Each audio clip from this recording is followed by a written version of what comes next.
Daga ƙarshe dai muƙabala ta ƙi yiwuwa tsakanin Shehu Daram da Maidubin Isa a wani bidiyo da Malam Shehu Daram ya gabatar bayan komawarsa jihar Gombe daga jihar Kano. Bayan ya zo ya nemi Usman da su tattauna, ya neme shi ya rasa. Bayan kafin kuma ya taho sun tattauna cewa za su zo su tattauna a kan ilimi. Shehu Daram ɗin ya nuna mamakinsa irin yadda Usman ɗin yake fitowa yake cika baki a social media cewa zai iya zama da kowa, inda a wani bidiyon sa yake cewa ko a mota yake tafiya shi a shirye yake ya tattauna da kowa, za a iya mai kowace irin tambaya.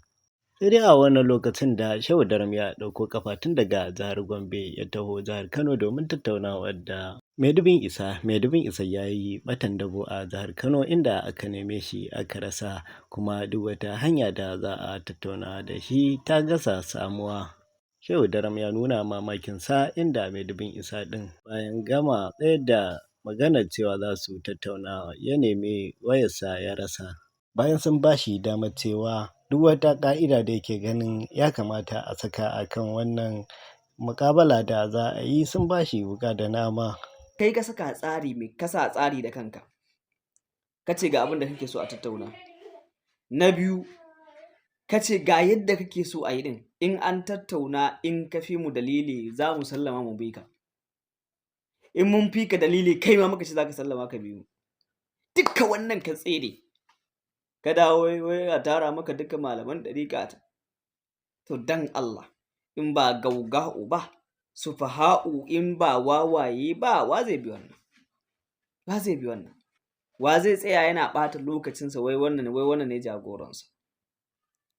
Da ufa ɗalibu wal matsalub. Jagoran shi batacce, ku mabiyan dukkaninku dai gashi nan dai dukkaninku. Sai a hankali. A ce wai wannan shine jagoranka a addini, shine jagoranka. Mutumin da shi karan kansa bai gama sanin addini ba. Kullum shi ya yi tunanin wata magana da ya riƙe wai kutubu sita.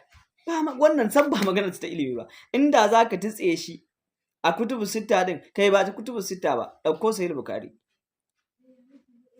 Wallahi akwai hadisan da in ka ɗauko ka ce fassara baki, na rantse da buwayen Ubangiji sai dai ka yanka shi. Fassara kawai baki da baki, ba sharhi ko bayani ba.